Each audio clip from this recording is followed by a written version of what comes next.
जो अभी इस विषय पर बात कर रहे थे कि सुख जो है, सुख बाहर नहीं है, सुख और दुख के कारण आप हैं। बुद्ध ने इस बात को बड़े विस्तार से कहा है कि अगर आप सुखी हैं तो अपने ही कारणों से हैं, और अगर आप दुखी हैं तो अपने ही कारणों से हैं। अगर आप सुख और दुख खोजने के लिए बाहर चले गए तो आपकी खोज हमेशा अधूरी रह जाएगी। इस संसार में कोई ताकत आपको सुख नहीं दे सकती, और इस संसार की कोई ताकत आपको दुख नहीं दे सकती। आप दुखी हैं तो अपने ही कारणों से, और सुखी हैं तो अपने ही कारणों से। आप जो कर्म करते हैं उन कर्मों का प्रतिफल ही आपके सुख और दुख का घातक है। आप इस बात को और विस्तार से समझिए कि एक अच्छा गृहस्थ, एक आचरण वाला अच्छा गृहस्थ किस प्रकार सुखी रह सकता है। बुद्ध ने इसके लिए क्या कहा है? बुद्ध ने यह कहा है कि जो सदगृहस्थ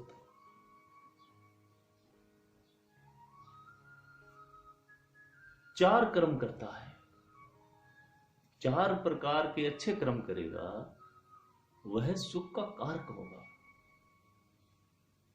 पहला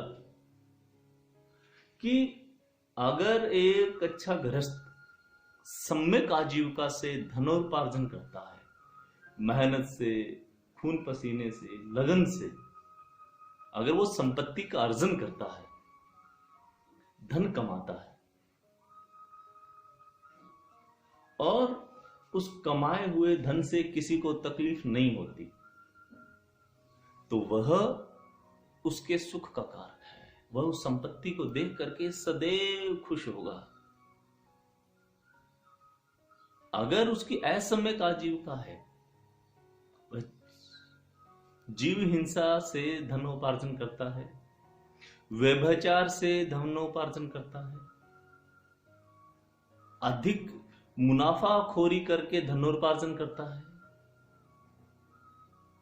हथियारों या नशीले पदार्थों का व्यापार करके धनोपार्जन करता है, तो इस प्रकार से संग्रहित किया हुआ धन उसके सुख का द्योतक नहीं होगा, उसको सदैव दुख का कारण बनेगा। अगर जो सम्यक आजीविका कमाता है, मेहनत और लगन से, पसीने से अपनी संपत्ति का अर्जन करता है, वह सुख कारक है। दूसरा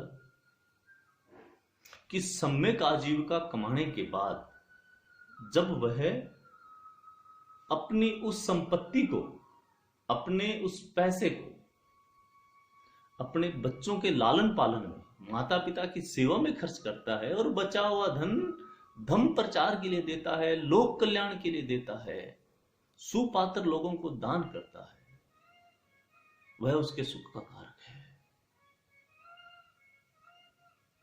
उसने जो संपत्ति का अर्जन किया, उस अर्जित की गई संपत्ति से अपने माता पिता की सेवा करता है, अपने बच्चों का ठीक लालन पालन करता है, उनकी शिक्षा दीक्षा ठीक करता है, उनके लिए जरूरी सुख सुविधाओं की पूर्ति करता है, और उसके बाद जो संपत्ति बचती है वह संग्रह वृत्ति न करते हुए धर्म प्रचार के लिए दान देता है, लोक कल्याण के लिए निस्वार्थ भाव से सुपात्र को दान देता है।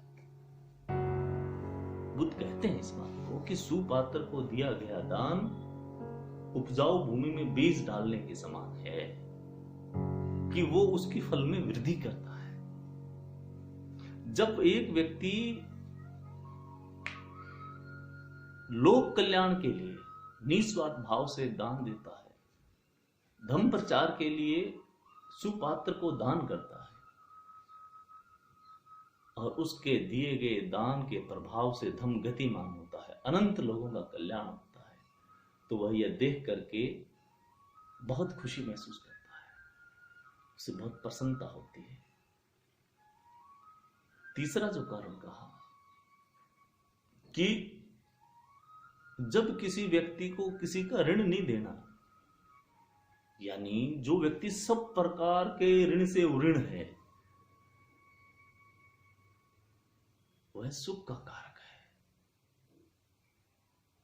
आपने देखा होगा जिन लोगों ने पैसा ब्याज पर लिया है, जिन लोगों को उधारी चुकानी है, अगर शाम के 7 बजे उसके दरवाजे का कोई गेट खटखटाता है, कोई नॉक करता है, तो वो एकदम से चौंक उठता है। उसके मन में ख्याल आता है कि कहीं पैसे मांगने वाला तो नहीं आ गया, मैं किसी से कोई चीज उधार लेकर के आया था, वो अभी तक उसको लौटाई नहीं, वो कहीं उसे वापस मांगने तो नहीं आ गया। इस भाव से ही वह सिहर उठता है और बच्चों को झूठ बोलने के लिए कहता है कि पापा घर पे नहीं है, जाओ कह दो उनको। और बच्चे भी इतने समझदार हैं, वो क्या कहते हैं? वो कहते हैं कि पापा कह रहे हैं पापा घर पे नहीं है। कितनी अजीब बात है कि हम अपने बच्चों को ही झूठ बोलने के लिए उकसाते हैं। बच्चा सब समझता है कि पापा घर में है, उसके बावजूद भी कह रहे हैं पापा घर में नहीं है। अब जो अपने बच्चों के साथ वो खेल रहा था, बहुत खुश हो रहा था, बहुत प्रसन्नता अनुभव कर रहा था, वो पैसे मांगने वाले के भय से ही सिहर उठता है।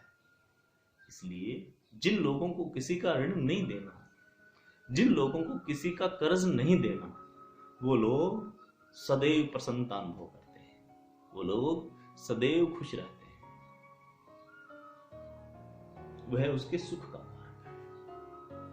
चौथी बात कही है कि जो निरोग है, जिसको किसी प्रकार का रोग नहीं है, जो मन वचन और काया से कुशल कर्म करता है, वह सदैव खुश रहता है, वह सदैव सुखी रहता है। अगर व्यक्ति स्वस्थ है, उसकी शरीर में किसी प्रकार की व्याधि, चिंता, परेशानी नहीं है, तो उसके सुख का कारक है। एक व्यक्ति के पास कितना भी धन हो, कितनी भी संपत्ति हो, कितना भी पैसा हो, अगर उसकी काया में कोई तकलीफ है, शरीर में कोई रोग है, तो उसे सुख नहीं मिल सकता।